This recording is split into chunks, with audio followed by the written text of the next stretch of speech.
Jan and I are excited to be here and excited you are all here as well. We're going to make you sit for a while, but you're not going to be able to sit for much longer because we're going to try at the end of this evening to get you doing things. That's the point. This is not an academic evening. This is an evening about doing things and taking action. So as we set out to understand U.S. competitiveness, the first question we really had to address for ourselves was, what do we mean by competitiveness? How do we tell whether a country is competitive? And here, there's actually a lot of confusion that's really hurt the public debate. It's actually affected a lot of us in business and the way we've reacted to this issue. So, as you see here, we believe that competitiveness is defined as the simultaneous ability to achieve two things. The U.S. is competitive if U.S.-based companies can compete successfully in international markets. That's kind of intuitive. We understand that. But there's another part. The U.S. is competitive if we can do that while simultaneously maintaining and improving the standard of living for the average American. Having companies succeed while wages fall and jobs get cut and our currency devalues, that's not a sign of competitiveness. That's a sign that we're not competitive. Conversely, if workers do well, but American companies can no longer compete, that's not victory either. How do we solve this equation of competitive companies and prosperous citizens? The only way we can solve that equation is by being highly productive. We have to be a highly productive location in which to do business to justify and support the high wages that we want to earn and sustain and improve over time. And it's this ability to be productive that has to be the central focus of all of our economic policy. Just creating jobs is the wrong way to look at it. We have to be competitive. And if we can think this way and behave this way, we're not in a zero-sum game with other countries in the world. Many countries can improve their productivity. Many countries can improve their prosperity. This expands the pool of demand in the world that hopefully America will be equipped to get its fair share of in terms of serving those markets. Now, that leads to the second question. Based on this definition, do we have a problem in the U.S.? And this is a question that our faculty team really had to confront again very, very early. I guess we all had a deep disquiet about this issue, but ultimately we had to have more than just a disquiet. We had to really understand what was going on. We came to the conclusion that this is more than just a sharp economic downturn. This is more than just indigestion from a consumption bubble in areas like housing and elsewhere that we're also familiar with. It is these things. We're experiencing these things. They're real, but it's more than that. And we have considerable evidence from the last decade or two that something has gone wrong in what was an enormously dynamic and vital American economy over time. The first really wake-up call here is actually the American job machine. For decades and decades and decades, America generated about 2% new jobs every year, with ups and downs. You can see that slide here. In 2001, however, something profound started to happen. That job machine started slowing down, and you can see how abruptly it's fallen. It's bounced back a little, but it's still at an anemic rate. All the jobs we created, the net jobs we created, over the last decade or so have been in parts of our economy that are not exposed to international competition. This is a staggering finding. Those jobs have been in construction, in real estate, in retailing, in healthcare, in government, but not in those businesses where we actually have to compete. Something has gone wrong with the fundamentals of the American economy. It started well before this 2007-2008 recession. We're all aware of the similar disquieting data on wages. For the middle and below middle class workers in America in particular, wages have been stagnated for well over a decade. Really only the very top of the income distribution has seen reasonable gains in income. We're not supporting rising standard of living for our citizens. That has not been true for some time now, a disturbing sign. And finally, and there's more we could cover, the participation of Americans in the productive economy has started to significantly decline.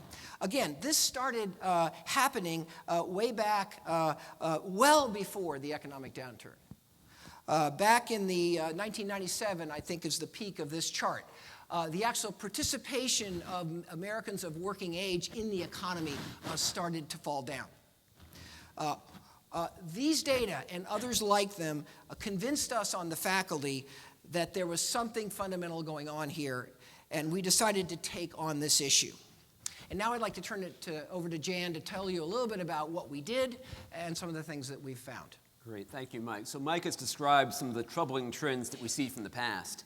To get at the current and future state of U.S. competitiveness, we sought out the perspectives and the experiences of the Harvard Business School alumni base, who are very much on the front lines of global business. I suspect that many of you are among the nearly 10,000 HBS alumni who were kind enough to make their way through the extensive survey that we administered last October. We are deeply grateful, and we can thank you tonight by sharing some of the findings. So our respondents told us three things. First, that the U.S. faces a deepening challenge to its competitiveness. To get at this, we went right back to the definition that Mike identified before, and we asked two key questions. In 3 years' time, do you think that firms in the U.S. will be more or less able to succeed in the global economy? And in 3 years' time, will U.S. firms be more or less able to pay workers well?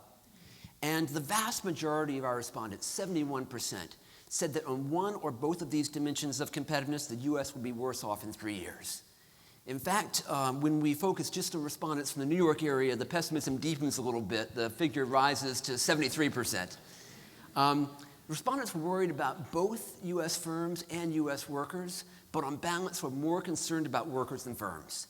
And that makes some sense, because when faced with global competition, firms have fairly good alternatives. They can trim headcount, they can cut costs, they can innovate, they can move abroad. Workers often have fewer and far worse alternatives. Second, our respondents shared with us their personal experiences in firm location choices, which are an important indicator of U.S. competitiveness. It turns out that more than 1,700 of our respondents had personally been involved in a U.S.-related location choice in the past year. Some of those were about offshoring, taking activities currently in America and potentially moving them to other countries. Some were about onshoring, taking activities currently in other countries, potentially moving them to America. And others were about setting up new activities that might go into the U.S. The respondents noted a few troubling facts for us. First, the dominant flow of activity is out of the U.S. We sometimes read these days hopeful stories about activities that are returning to America.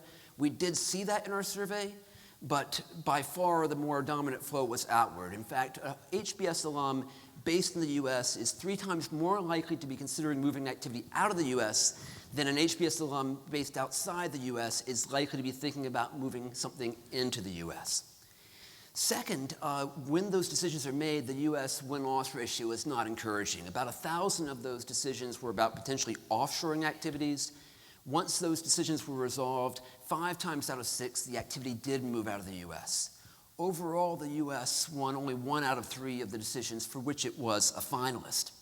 You might hope that the things that are moving out are low value added or small activities, and that the things moving into the U.S. or being set up here fresh are larger facilities with high-end R&D, advanced manufacturing, and so forth. In fact, the evidence we find is very much to the contrary. The high-end stuff is moving out. Finally, the survey allowed us to look at the underlying business environment of America. And here, our respondents were actually fairly optimistic and felt good about the current U.S. environment compared to other advanced economies. It was when we asked them to compare the U.S. to emerging economies and to the future, looking to the future, that the pessimism tended to come out. In particular, we could ask respondents about 17 elements of the business environment, which prior research has shown to be drivers of competitiveness, and find out 2 things. First, how is the U.S. doing today compared to other economies? That'll be the horizontal axis on this graph. And second, how is the U.S. doing in terms of its trajectory? Is it pulling ahead or falling behind other economies? We got some good news, right? Some good news. There are some real strengths, core strengths of the American economy that are perceived as getting even stronger, right? Our system for entrepreneurship and innovation, the quality of management in the U.S., our capital markets, which are vibrant, property rights, the university system. So the glass, according to our respondents, is definitely some fraction full. The bad news is that these strengths increasingly are neutralized by other factors. We found a set of things that were viewed as current U.S. strengths, but deteriorating. The infrastructure of the country, the ports, the roads, the bridges, as well as the availability of skilled labor. And in fact, when activities were considered for offshoring, the availability of skilled labor was more often cited as a reason to move out of the U.S. than to stay here, right? Finally, and perhaps most distressingly, there were a number of weaknesses that are considered to be getting worse. The convoluted tax code, the gridlock in the political system, the macroeconomic policies of the country, the K-12 education system, the legal and regulatory frameworks. And these are where I think our greatest concerns lay. You may wonder how the responses of folks in the New York area differ. For folks from New York, New Jersey, and Connecticut, what we find is they are more concerned than the rest of the population about the tax code, K-12 education, and infrastructure, and are more optimistic than others about the capital markets, in which, of course, many in New York participate. Right? Now, as a faculty, we've tried to tackle many of these elements, and the March issue of the Harvard Business Review is committed entirely to U.S. competitiveness. You'll see individual articles outlined here, many of which dive deeply into individual elements. We've tried to cover the spectrum, all the way from David Moss, who's in the bottom left quadrant looking at the political system, to Bill Salmon and Josh Lerner in the upper right quadrant looking at the future of entrepreneurship. And we try to get a full range of the factors that underlie the state of U.S. competitiveness. Now, if that matrix describes where we are, there are two natural questions. One is, how did we get here? And the second is, where might we go next? And I'm going to tackle the first easier question and leave the question of where we might go next to Mike. How did we get here? There are many, many factors in play here, but I think a basic narrative is worth keeping in mind. The narrative starts in the 1980s when changes in geopolitics and technology suddenly opened the world to business, that the geographic options open to managers expand dramatically. At the same time, certain changes in governance in America increased the focus of many managers and some politicians on the near term. Time horizons shortened. And the combination of broadened geographic time horizons and shortened time horizons makes it nearly inevitable that business people in the U.S. and elsewhere will increasingly explore the globe, sometimes looking for the best deal they can get today from each individual area. And the ensuing globalization has had enormous positive effects on the world economy. But there are also some troubling challenges that brings with it. One of those challenges is that the connections between companies and the communities in which they operate, which were naturally there when companies were confined geographically, those connections start to fade, and with them, the public goods in which firms had steadily invested. A second problem that this brings on is that it brings enormous pressure on the middle class of our society, who suddenly find themselves in competition with hundreds of millions of skilled and hungry individuals from around the world. And the trends that Mike mentioned earlier, the stagnation of wages, the cessation of growth in the traded sectors of the economy follow. Meanwhile, if you are the upper end of the skills distribution and you've got skills that are globally applicable, this becomes a global, a golden age in many ways, and I suspect many in this room, many of us were in that position. We see income inequality skyrocket as a result. Now, as a society, how do we respond to increasing pressures on the middle class? One response is to double down, to make sure that every citizen of the country has the ability to be highly productive in a new and more challenging global economy. Unfortunately, I think we've seen less of that than another response. Another natural response would be to make unsustainable promises, right? Promises like, we're going to extend you credit, and we want you to consume, particularly housing stock. Promises like the government will cover an increasing portion of your health care costs during your retirement. Promises like the government will increasingly be the direct employer of many people. You take those promises and you couple them with 2 costly wars and a nasty recession, and you wind up with a government that's very hobbled, that lacks both certainly the resources and arguably the political will to invest in the things required to make our society highly productive and competitive. So we wind up with a fairly toxic combination of footloose companies and a hobbled government, neither of which has the ability and the will and the resources to invest in individuals, in innovation, infrastructure, and institutions to make the U.S. a competitive place. Now, with that sobering narrative, we turn it back to Mike to talk about where the U.S. might go from here. Well, Jan, I certainly got the hard one here. Thank you.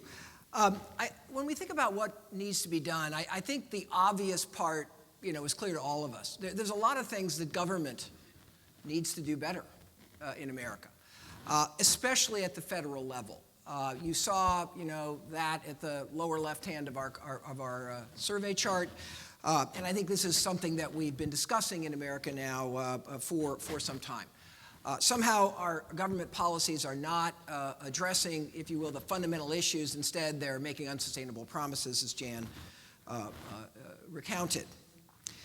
But as much as government is critical and as much as we care about seeing if we can influence government, our real focus in this project is really to think also about what's the role of business. What's the role of us? What can we do without the need for government, without passing legislation, without having to troop down to Washington? And here, I think we've come to understand and think a lot about the company role on the competitiveness of a country like the U.S. And of course, the U.S. is not homogeneous. It's a bunch of regions. And so companies also have a profound influence on the region in which they are operating or have their major facilities. And the question is, what should companies do?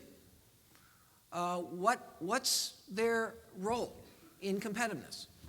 And as Jan said, a lot of this thinking has been shifting lately because, of course, as companies got more global, we hear over and over again, well, we're not a U.S. company anymore. We're a global company. And at least at the first level, that says, well, gee, we don't have to worry about the U.S. and our communities anymore. That's not our job. Well, what we've come to understand is, yes, it is your job. The most fundamental impact a company makes on competitiveness is by doing its business well, by innovating, by being productive, by growing its business. And by and large, American companies have done okay there in many respects. But companies also have an ability to affect U.S. competitiveness, and by that I mean the quality of the business environment surrounding them. We call this the commons. All of us in business, we depend on the commons. We depend on an environment from which we draw people and skill and various other kinds of assets. In business, we tend to think what happens within the walls of the company. But I think less understood has been the impact of what's going on outside the boundaries of the company, which actually fundamentally affects our ability to be productive and have the right people and innovate. Contributing to the commons, in this sense, is not about patriotism. Contributing to the commons is not about charity or being philanthropic.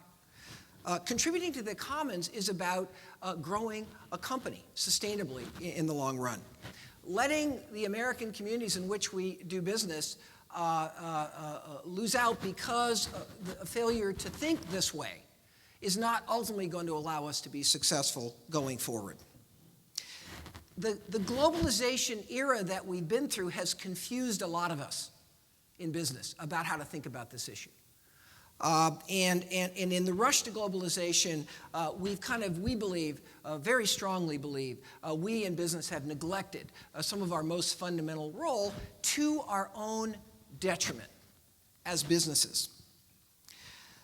Now, what Jan has said is that, there's really two ways that companies can engage with their location. One way is to kind of invest in making that location better and then reaping the benefits that come from that. The other is to take advantage of getting the best deal. Why do we have a convoluted tax code in America? Well, one reason is that a lot of us in business have been trooping to Washington and negotiating all these special tax breaks that have loaded up our tax system with complexity. So we in business are partly the reason why some of the things that have eroded our competitiveness from a public policy point of view have actually happened. What we would have asked you in the survey is, what would you do as a business, not to lobby government, but as a business to address U.S. competitiveness? And these are some of the responses we got. Most of you, I think, have understood that we have to address in the fundamental assets and skills and innovation environment in order to sustain the future of our business. But some of us are still focusing on our own narrow self-interest. And you can see the distinction here on the two sides of this chart. A little later on this evening, Bill George is going to talk a little bit about what specifically we believe each of your companies can do to address U.S. competitiveness without waiting for anybody else. Some of the commitments that we would like to get more of our business leaders to make are just illustrated here on this slide. You'll see more of this later. Let me show you another set of commitments. These are things that we can do in business that will benefit our companies, but will also strengthen the commons that has been eroding over the last several decades. So what are we going to do next here? We believe that this is not a call to despair.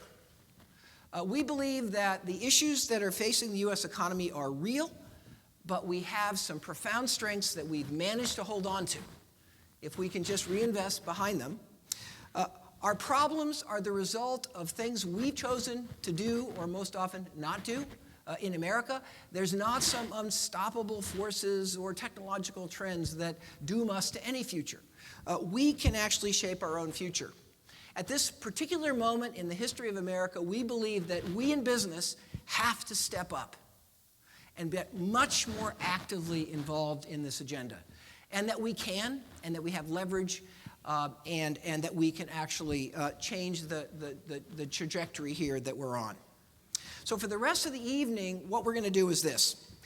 In the next session, we're going to dig more deeply into some of the research we've done, the diagnosis, and some of the things that need to be done from a policy point of view and to some extent from a business point of view. Then after that, in the next panel, the last panel, we're going to hear from some distinguished practitioners about what's already going on in the business community and with business working with government together that's really moving the needle on competitiveness in regions around the country. Hopefully, at the end of this session, we will get all of you to actually join us, join HBS, in seeing if we can lead a kind of a new chapter in how we in business really approach the whole question of the future of America. And if we can get you on board that effort, we can get anything done. Thank you.